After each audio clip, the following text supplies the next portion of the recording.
Our next topic, we're going to speak about righteousness. That's And correct, I want to start off by just reading from Proverbs chapter 21, and only one verse. For Yahweh, that is God, for him to do righteousness and justice is to be chosen more than sacrifice. And we are so inclined to say, but I've given this and I've done that, I've lost my head. Not according to what he says and what he wants. Right. Share with us. Righteousness is an interesting sort of description, right? I'll tell you what, let's look at the verses and then I want to expound on it if I may. Good. Right. So what we read in Proverbs 21 verse 3 is that righteousness is something that you do, right? It says to do righteousness. Okay. And if we look again in Revelations 22 verse 11, it says, whoever keeps on acting wickedly, let him go on acting wickedly. Whoever is filthy, let him go on being made filthy. Also, whoever is righteous, let him go on doing what is righteous. And whoever is holy, let him go on being made holy. So again, we've spoken about holiness, and righteousness here again is something that we do. Okay? And they seem to be hand in hand. Right, absolutely. Okay. Holiness and righteousness again is reflecting God's character, right? But if we also go, just quickly, we jump to 2 Corinthians 5 verse 21. It says, God made the sinless man be a sin offering on our behalf, so that in union with him, we might fully share in God's righteousness. Please read that again. God made the sinless man to be a sin offering on our behalf, so that in union with him, we might fully share in God's righteousness. So we have, again, two sides of an interesting coin.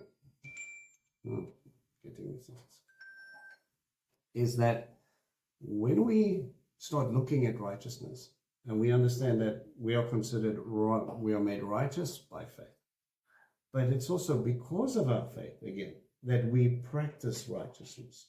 So it's something that we do and something that we share in. So it's a us thing and a him thing once again. Now, how do we apply that? Now, the term righteous is an interesting one. Most people will say, righteousness is right standing. But when you start to peel away a little bit in the wordplays, and I invite you guys to go and do it, a definition could also be made saying that it is seen from God's approval, or is seen by God with his approval. Let me say it better.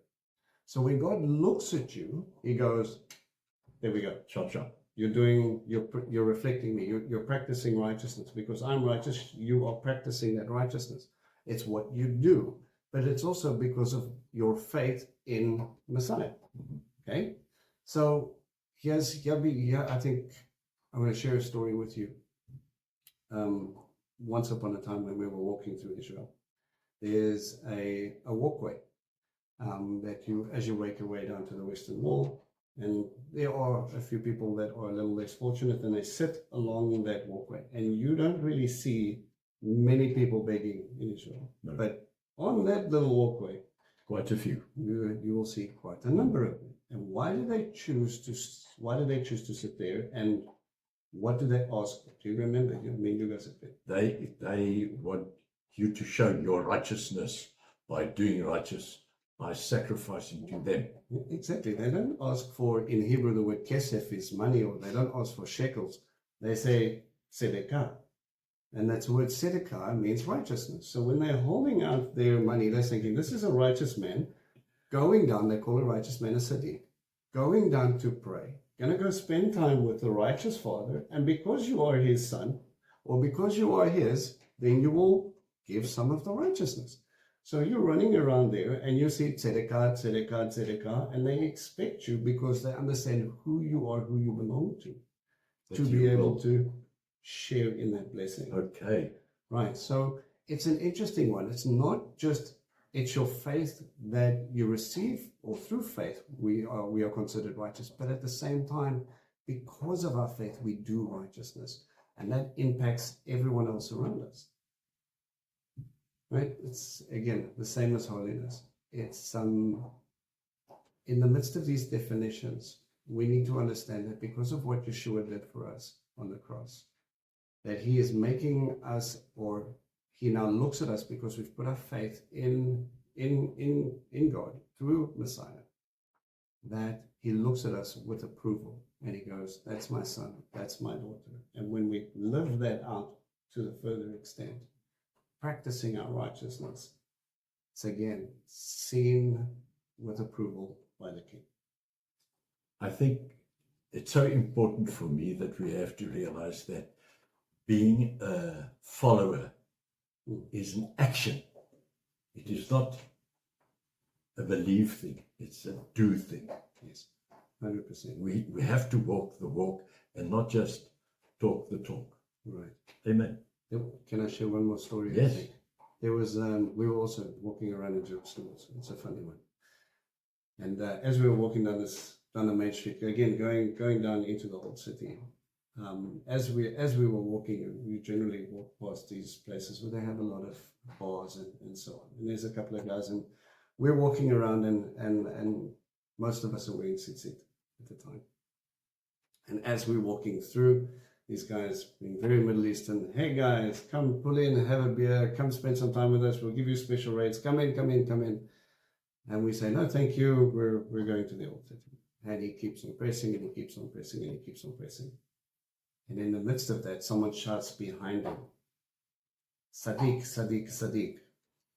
Okay. He spotted the fact that we were wearing tzitzit, and because of our tzitzit, he recognized that we weren't exactly going to go sit in a club and go drink it up and all the rest of it. As soon as he recognized that reality, he stopped and he went, sorry guys, I didn't realize. And he left us. So even in you practicing what God sees as with his approval, it tells a clear message to those around you. Again, it's about The walk. It's about identity, isn't it? Now, there are some people that now heard a word that you use that they have no idea what it means. Do you mind just standing up a few seconds and just demonstrating? Right. So this is a tzitzit. I think we'll probably do a little bit of a longer teaching on it At a later stage. Yeah. But basically what happens is that God instructed those of us, or they instructed people in the book of Numbers to wear tzitzit on the corners of their garment, fringes and tassels. And what it's supposed to represent is that it says that you will look and you will remember to do what God has instructed you to do. Shema. Right. Which is a separate teaching again. all together. It all locks in together. But it's quite an interesting one. If you, yeah, I don't know if I should mention it, but I'm going to drop this in there. You can edit this out if you like. No. Is that when we look at the Messiah and we look at the lady that was bleeding for 12 years, when she came in and she took the risk, she reached up and she caught the hem of his garment. Now, if you go and take a look at that interlinear or a lexicon, if you look at what that word actually means, that word for hem is the word kraspidon in Greek. Kraspidon literally means twisted cord or tassel. Okay. So when she reached out for healing, she reached out to grab hold of the tzitzit, and because she understood something that most people didn't in the biblical worldview, is that there will be healing in the wings of the Messiah, the corners of his garment. So again, it becomes a symbol of righteousness, something where you're walking out exactly who God is, how he walked out, so that you can better represent him because of what he did for you. Wow. Okay. More about that at a later stage. Thank you.